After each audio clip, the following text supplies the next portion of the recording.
अवकाळी पावसामुळे शेती पिकांचं मोठ्या प्रमाणात नुकसान झालंय. अचानक झालेल्या या पावसाने उभ्या पिकांवर पाणी साचल्याने तसेच गारांच्या तडाख्यामुळे अनेक शेतकऱ्यांची मेहनत अक्षरशः पाण्यात गेली आहे.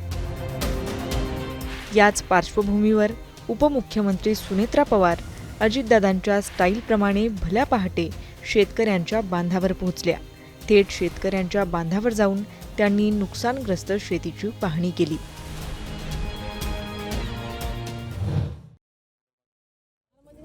बुडाला सुद्धा हे झालं काहीच राहिलं कटच करून परत तेवढा दिवस त्याला जाणार नाही हे काढावंच लागणार आहे. फडवच धरावं लागणार. लागणीचं पहिलं पीक गेलं पहिलं पीक गेलं आणि खोडव्याला किंमत ही येत नाही, रेट ऍव्हरेज नाही ना, ऍव्हरेज पण नाही आणि साईज बी कमी होती. एक्सपोर्टला चालत नाही, आपलं लोकलला विकावं लागेल.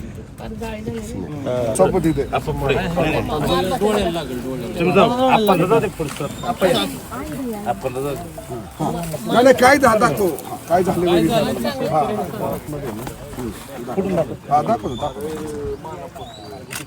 जेवढं मोठं फळ तेवढं सगळं काळं सुरुवात 2 दिवसात खराब होऊन जाते, काळ पडून जाते. आणि वहिनी साहेब ही बाग अख्खी तयार आणि केळीची पण कोणती पण आणि हे बघा वहिनी साहेब शेजारी शेवगा आहे. शेवगा तर अख्खा काढून टाकायचं म्हणजे तो बादच होतो.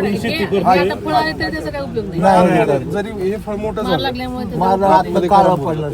मार्केटला विकलं जात नाही. नाही ते तर झालंच, पण वहिनी साहेब आता हे बघा हे जवळजवळ 4.5 एकर डाळिंब इथं आणि पहिले केळी परत निलेश उपसरपंच एक्सपोर्ट करायचा. हो 70% एक्सपोर्ट जातो वहिनीसाहेब आणि राहिलेला माल पुणे मार्केट इतकं चांगला माल आहे.